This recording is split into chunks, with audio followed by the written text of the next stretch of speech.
The Dearborn Independent, October 22, 1921, number 52.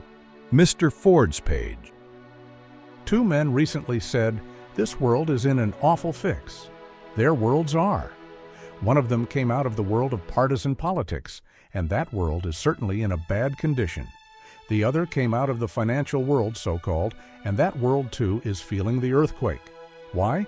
Because they are both founded on fallacy, and they are bound to collapse. But the real world of folks, of human values, of destiny and prosperity and progress, the real world is all right. It was never in better shape. More material wealth, more mental wealth than ever before. This real world getting better with every collapse of a false idea or institution. People have thought right along that the statement, "We are entering a new era," was simply speech-making. It sounded big but meant less than face value. It rounded off a paragraph nicely and seemed to enroll the speaker among the prophets. But every day is driving the truth home to the slowest minds.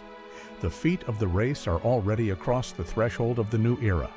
The institutions and practices and ideas which ruled and ruined the old era are coming down. They are falling to pieces all around us. And the result is that many people are nervous and afraid. What they thought was merely a speechmaker's phrase has turned out to be an earthquake. It is not the first time this has happened. Less than half a dozen times in the long history of mankind, a similar overturning has occurred.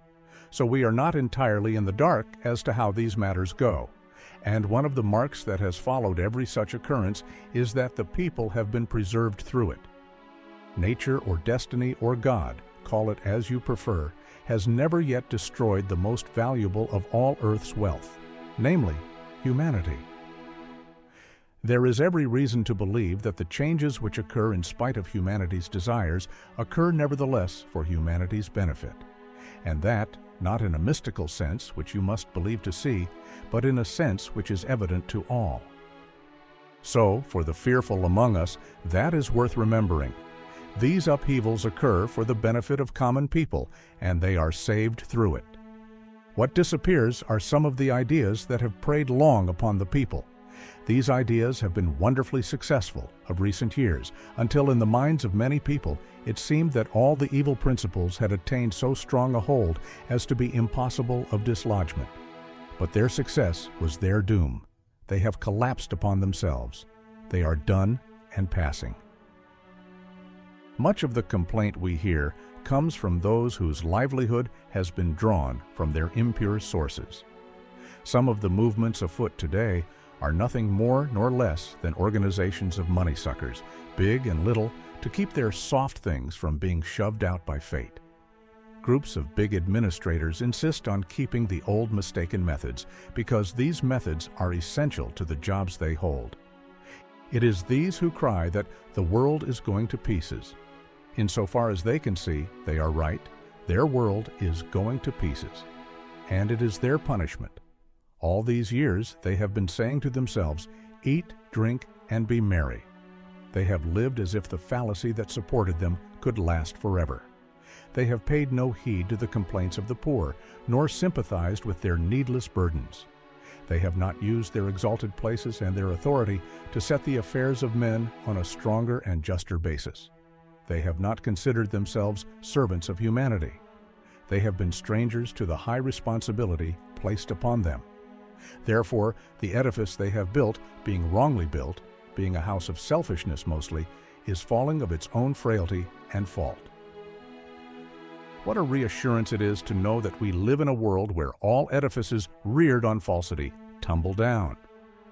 But these things which filled their earth with their own sense of importance and the noise of their activities were, after all, not the real world. The real world is that of commonplace men and women who are the depositories of the destiny of the race. They alone matter. For them all else exists, and whatever does not exist for them cannot long survive. Now, when you turn to that real world, you find it all there. It is not a new humanity that is about to appear, but the old humanity freed of some of its burden of false ideas. That is to say, all the raw material of real life is left to us in abundance. That is a fact, any way you care to look at it. The world has abundance. The new era opens with a plenitude of everything in the earth. There is enough food on earth today to subsist the world for 5 or more years. There is enough metal above ground to serve all our need for a long time to come. In the things of use and the utensils of living, the world is abundantly supplied. At no time have the people ever pioneered into a new condition of things with such wealth of supply. And the world has abundance of experience too. At no other time of our history have there been more individuals trained to hold up their end without the necessity of explicit and constant direction from others. More men have been trained to bear responsibility. More men have learned to use their individual powers as free men. As a people, as a race, we have been heat-treated by experience. We have been allowed to achieve hardihood without hardness and have received discipline without debasement. Our raw material and finished stock of courage, too, is very great. Courage is the mark of the mint of life. Courage gives value and currency to all the other qualities. What if a man is clear-seeing and knows where right is right and wrong is wrong, if he have not the courage to throw the light of his discernment on the thing itself? What if a man knows, if he have not courage to do? Fear, timidity, hesitancy, in the face of any duty to expose the wrong, are fatal to an otherwise splendid individuality. Without courage, a man is like a watch without a mainspring. But that quality exists in abundance today. There never was a time when so many men faced the world unafraid in their own affairs and unafraid for the future of mankind's affairs. Now, out of all this material supply and this fund of spiritual quality, it is perfectly possible to construct the new world. The raw material of mind and matter are ready at hand, plenty of it. And this is the fact for all people to bear in mind. Nothing has gone to pieces except that which deserved to go to pieces, and nothing will break down except that which ought to break down. Sometimes people come around and say, "I don't know whether you realize it or not, but this world is in an awful fix." It is worthwhile to look at the background of such people. What world do they mean? Some of these people come from the money world, the so-called financial world, the world which has been accustomed to think of itself as the superior branch of the business world and which has failed so miserably in so many things of late. When they say that the world is going to pieces, they mean their world. And true it is. Money is a perfectly dead thing. Dollars never increase, they never lay interest as a hen lays eggs. Money doesn't grow. And the philosophy of business built on the opposite statement is necessarily going to pieces. The present unjust and unscientific financial system has run itself into the ditch. But that is not tragic. It is a mighty good thing for the world that false systems break down.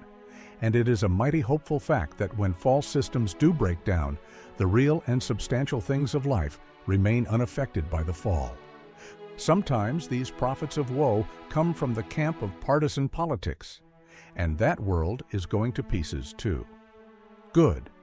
But we, the people of the United States, are still here, and the American idea of liberty and right still lives. The old feeders at the partisan trough are much disturbed, but no one else is. When a man tells you that the world is going to pieces, inquire which world he means. The world that was meant to be is still here and growing.